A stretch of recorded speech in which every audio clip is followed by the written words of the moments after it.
In this video, I will show you how you can install Maven using Homebrew very easily and very quickly. So let's see how we can do this thing.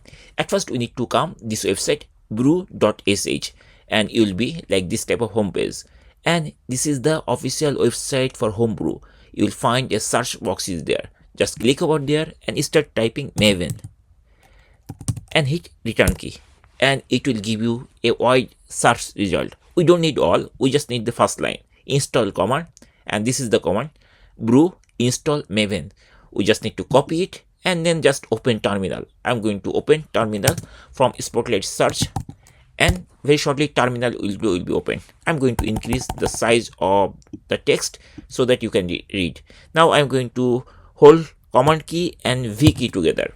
That means I'm going to paste that command, and then after that I'm going to hit the return key of my keyboard of my Mac, and very shortly you will see it will start installation of Maven very shortly. You don't need to do anything, you just need to relax, and it will complete the installation within few minutes. It may take like 1 to 2 minutes, and after that it's ready for your Mac. And once installed successfully, you will get this type of confirmation message. And now we can write the command to check the version or details.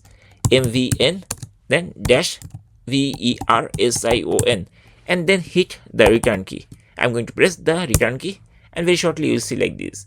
And the good thing is that this is the secret thing. If you install Maven using Homebrew, you don't need to install or set up Maven Home or any home path manually. When using Homebrew, it handles everything for you, and that's the good catch.